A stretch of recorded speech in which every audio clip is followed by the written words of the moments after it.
Karibu tena, hii ni episode ya 7 ya recap yetu. Kama bado hujatazama sehemu ya 6, hakikisha unagusa tukipop up kinachokeza juu kabisa upande wa kulia mwa screen wako ili tuweze kwenda pamoja. Mwamba Chaun alikuwa analaumiwa na bidada kwamba anafahamu kila kitu, kwamba babu yake ndiye aliyeweza kusababisha mauaji ya baba yake mzazi. Hivyo akawa anamsihi Chaun kuweza kuomba msamaha kwa niaba ya babu yake. Lakini bila hata kutarajia, Mwamba Chaun akasema kwamba baba yake na bidada Soha ndiye alikuwa na makosa, kwani babu yake wala hakuwa anajua kabisa juu ya hayo mambo. Yeye alikuja kuitwa tu kwa ajili ya kutoa msaada wa kiganga.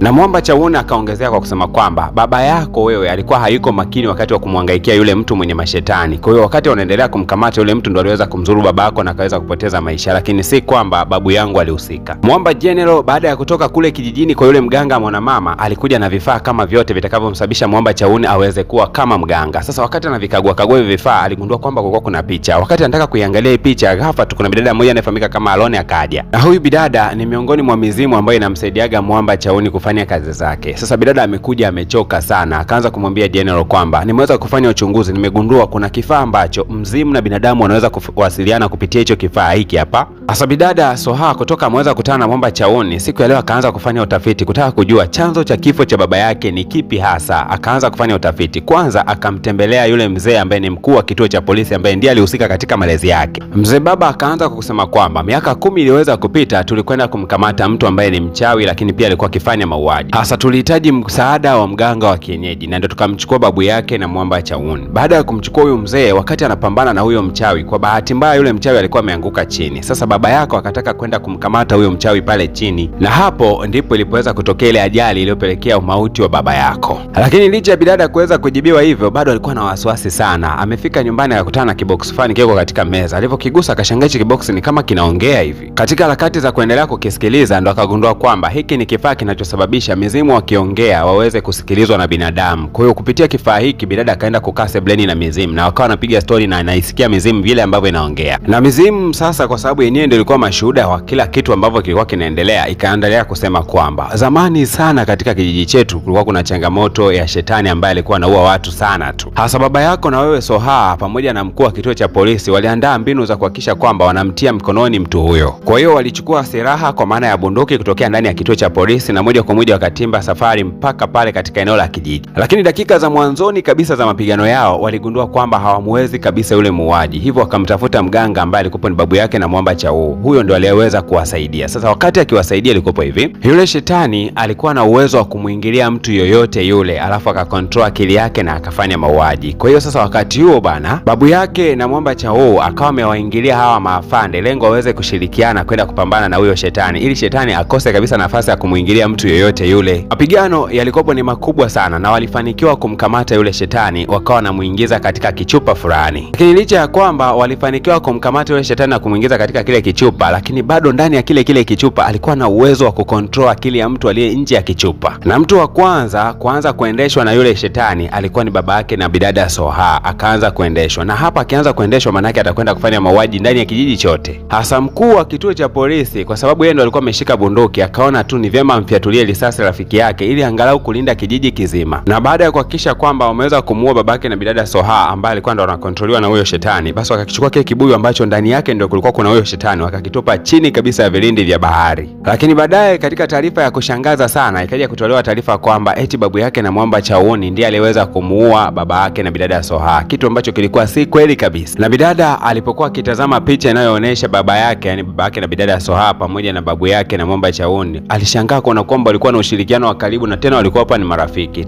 Alijikuta analia tu. Basi baadaye bana Mr. Chaun akawa amekutana na General, ambapo General akaanza kumwambia kwamba nimesharekebisha kila kitu, nimemweleza bidada ukweli wake mzima. Kwa hiyo kuanzia sasa hivi ni kazi yako kurejesha urafiki wenu vizuri. Ni kweli kabisa. Mwamba Chaun siku ya kesho yake akahitaji kukutana na bidada, ambapo ndo akaanza kupiga story, na sasa hivi mioyo yao iko safi kabisa, kwa sababu hakuna mwenye wasiwasi na mwenzake wala hakuna ambaye anahisi mwenzake anahatia juu ya mwingine. Hasa yule Mwamba ambaye nafsi yake kwa sasa inaendeshwa na ile nafsi iliyokuwa katika kibuyu, yani yule shetani wa ndani ya kibuyu anayefahamika kama Taijan. Huyu jamaa aliendelea tu kujisafisha mikono yake kutokana na damu. Inaonekana kuna mauaji ametoka kuyafanya. Lakini Mwamba wakati anatoka katika hii nyumba, ukiangalia vizuri hata picha ya familia inaonyesha kabisa kuonyesha kwamba huyu jamaa inaonekana katika nyumba alikuwa amevamia na amefanya mauaji. Sasa wakati anaondoka akawa amejigonga sehemu, kuja kuangalia ni mkono wa mtu, akawa anaofukia vizuri. Lakini katika usiku huo huo Mwamba Chaun alikuwa ameambatana na bidada Soha na walikuwa wanatembea katika gari jirani kabisa na barabara ambayo Mwamba Taejian alikuwepo. Lakini jamaa aliweza kunusa harufu tu, aligundua kwamba hawa wawili wanapita katika barabara hii na akajikuta na tabasamu. Sasa siku ya kesho yake Mwamba Chaun akawa anapigiwa simu ya kuweza kutengeneza pesa, kwani kuna tangazo moja anatakiwa kulifanya. Lakini kwa mara ya kwanza jamaa alikataa kufanya tangazo la biashara. Huyu jamaa anapenda pesa vibaya mno, ila akasema ataambatana na bidada kwenda kufanya patrol za usiku. Hasa Mwamba amekagua nguo, kakosa nguo hata moja. Kama kwenda dukani akaenda kununua nguo nyingine. Sasa wakati anarudi nyumbani akakutana na kabidada fulani kanafahamika kama Yaji. Kumbuka kaka anatokeaga kijijini. Anampenda huyu jamaa vibaya mno. Kakaanza kumwambia naomba unioe basi. Jamaa akasema hapana sitaki. Hasa kabidada kanakofahamika kama Yaji kalipokuja kugundua kwamba Mwamba Chaun anashindaga katika patrol za usiku na bidada Soha, na kenyewe kaenda kujiandikisha katika kituo cha polisi. Kaka anaomba nafasi ya kuwa sungusungu wa mtaa ili kawage kanafanya patrol za usiku. Poa bana, mafande wanaga noma kabisa. Ukitaka kujitolea kwenye masuala ya usungusungu wao watakuunga mkono sana tu. Akampa bidada go ahead kwamba naye atakuwa anafanya patrol za usiku. Hasa huku nyumbani mizimu ikawa inashangaa. Mwamba Chaun anajiandaa kwa ajili ya patrol za usiku, lakini makeup kama yote namna ambavyo anajikea uso wake, wakabaki wanashangaa, wewe unaenda kufanya patrol za usiku ama unaenda kufanya tamasha? Lakini watu wazima kwa haraka haraka tumeshagundua kwamba mpaka anaanza kujiandaa hivyo kujiweka sura yake sawa, lazima atakuwa ameshaanza kumpenda bidada Soha ambaye atakwenda kulinda naye nyakati za usiku. Na dakika hizo hizo bidada Soha akawa anapiga simu.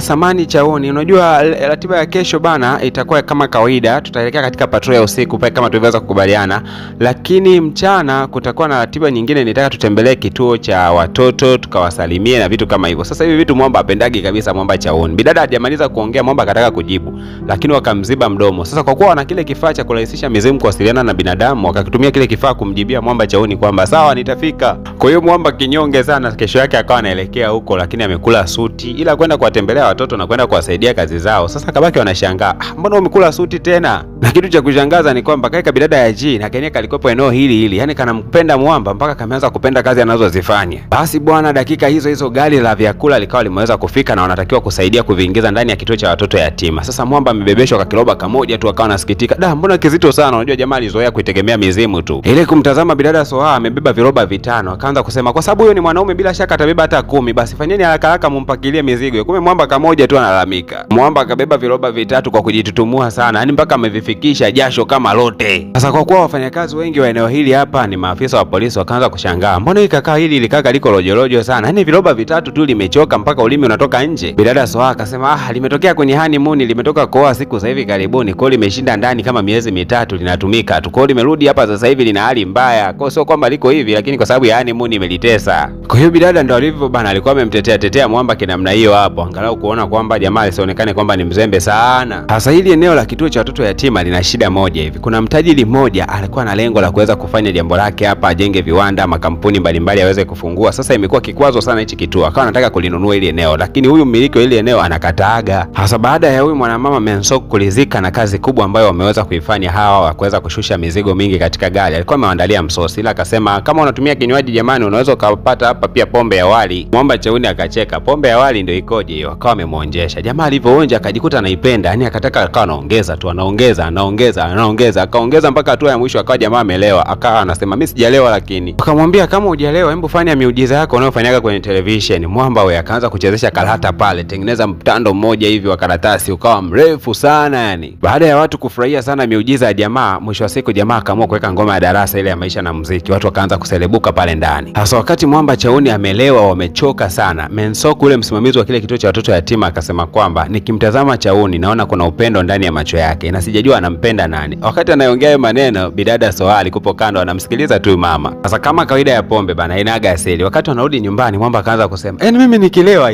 ndio kila kitu ndani ya moyo wangu kinakwenda kufunguka. Mimi kiukweli napendaga sana kuambatana na wewe bidada Soha. Kasura kako wako nakapenda. Una vishavu vizuri, unatabasamu vizuri jamani, wewe kadada kazuri jamani. Kabidada Soha akaanza kusema asante, lakini pia nakushukuru kwa wewe pia kwa kuhudhuria katika siku ya leo, kujitolea kufanya kazi. Yani mpaka usiku huu umejitolea, wewe ni kaka mzuri sana. Sio tu mzuri, mimi ni mzuri sana kwako bidada. Ndakuonyesha namna gani najua kupenda. Sio tu najua kufanya uchawi na mazingaombwe, lakini hata kupenda najua. So wakati haya yote yanaendelea, na kumbe Denero alikuwa akitazama kila kitu, na alikuwa anakumbuka kwamba huyu bidada inaonekana ndio mtu ambaye alitokea katika miaka ya zamani sana, ambaye alikuwa ni princess. Na Mwamba Chawun aliota ndoto siku ya leo, na hii ndoto aliota kana kwamba kuna mwanamke amewahi kufa kwa ajili yake miaka ya zamani sana, ila akitazama ile sura anagundua kwamba ni kama sura ya bidada Soha vile vile. Sasa ni kama kuna siri ambayo inaendelea baina hawa wawili, ni kama walishawahi kuaga wapenzi miaka ya zamani sana, ila kuna hatima yao ambayo haikukamilika, ndio maana mpaka leo wameweza kukutana tena ili kuweza kuikamilisha hatima hiyo. Sasa unadhani ni nani ambaye alikatisha hatima ya wawili hawa kuwa pamoja? Tukutane katika episode ya 8 ambayo itakwenda kutupa majibu ya nini ambacho kitakwenda kujili. Mimi naitwa DJ Paul na hii ni PVP Media Max. Hakikisha kwamba umegusa alama ya kusubscribe kama bado,